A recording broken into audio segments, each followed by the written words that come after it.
Good day sa inyong lahat mga Dabarkads. Halos matapos na yung motor natin Dabarkads na naayos. Nakabit ko na yung makina Dabarkads at nasubukan na natin yung pandarin Dabarkads at okay na Dabarkads at medyo kulang pa yung timing ng carburetor Dabarkads. Kaya pa natin i-timing ulit ang fuel air mixture at saka yung air fuel mixture.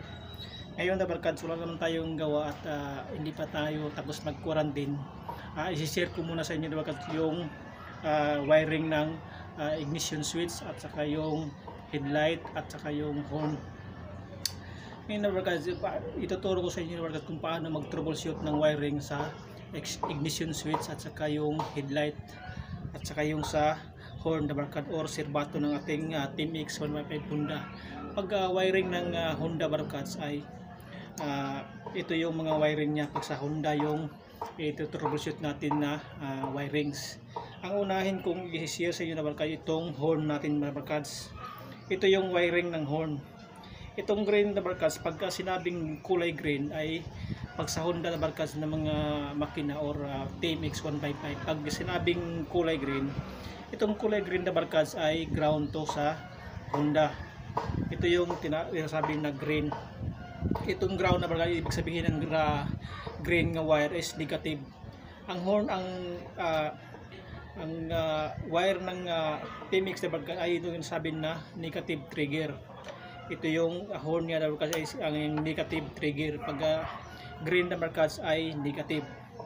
Ito yung supply ng horn papunta doon sa ating mga serbato. At galing dito Dabarkads ay papunta doon sa ating mga accessories ng ating motor. May dalawang wire lang siya Dabarkads, may kulay black at saka kulay green. Ito yung dalawang wire na galing dito sa mismong trigger papunta doon sa ating accessories, papunta doon sa ating horn. Ito yung kulay green Dabarkads. Kapag Team X 155 ay kulay green yung wire ng serbato sa ating mga Team X 155. Ngayon Dabarkads, mapunta naman tayo sa headlight.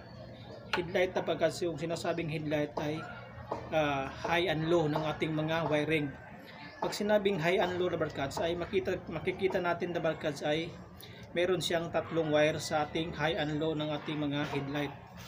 Itong kulay puti Dabarkads ay ito yung supply ng ating headlight. Ito yung galing sa accessories wire or sa ating mga regulator rectifier sa ating mga motor. Ito yung nagsusupply ng kuryente. Ito yung dalawang kasi yung headlight Dabarkads ay meron siyang tatlong wire. Merong kulay puti, white or blue, at saka merong blue with stripe white. Uunahin ko sa inyo Dabarkads, itong solid blue Dabarkads ng ating mga wire ng ating Team X 155 ay ito yung high beam sa ating mga motor. Ito yung supply ng high beam. Pag makikita nyo yung kulay blue Dabarkads ay automatic na yan Dabarkads, ay siya yung supply ng high beam sa ating mga motor o sa ating mga Honda. At ang pangalawa Dabarkads ay meron siyang blue with stripe white sa ating mga headlight switch. Itong blue with stripe white ay ito yung supply Dabarkads ng low beam.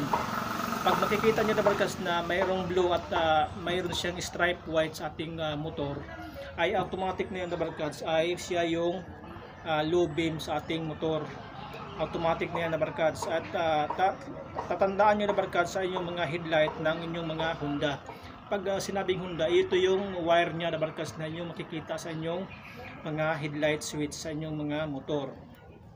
Itong stripe with white and solid blue, ito yung ang solid blue, ito yung high beam, at yung blue with stripe white ay ito yung low beam, at saka ito yung white ay ito yung supply ng kuryente sa ating mga headlight.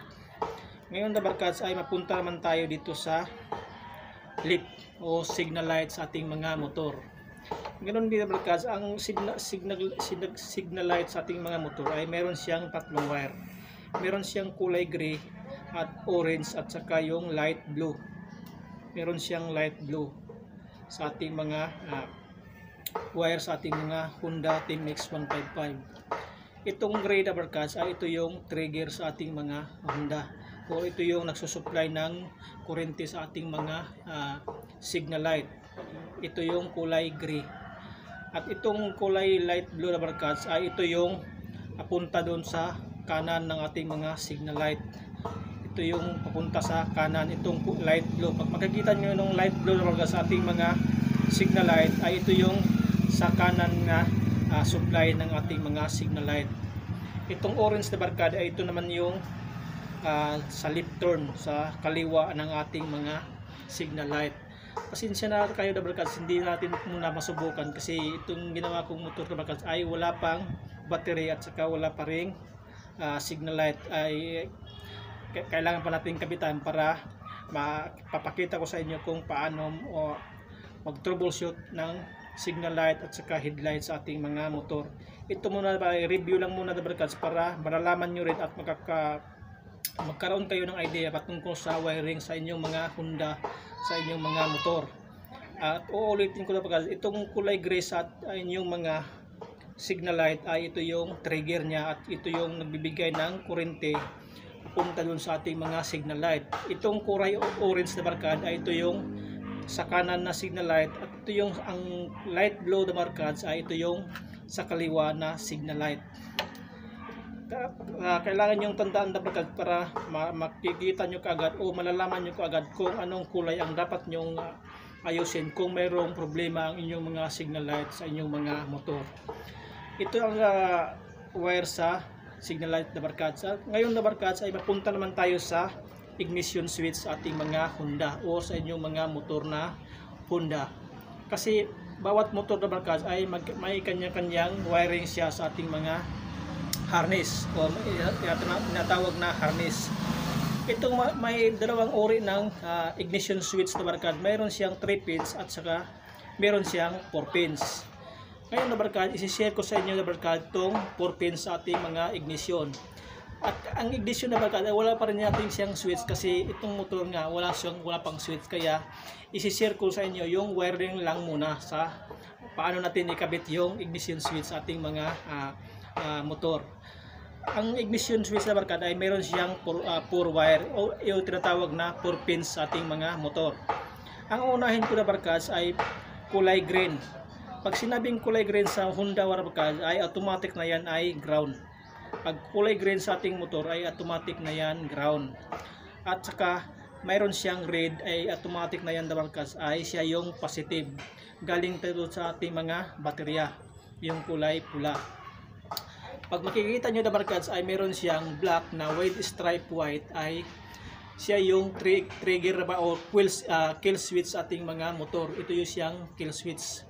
Kung makikita nyo mayroon siyang black na stripe white ay ito yung kill switch sa ating mga Honda TMX 155. Kahit anong Honda na barkads, pag makikita nyo yung black with stripe white ay ito yung kill switch sa inyong mga motor.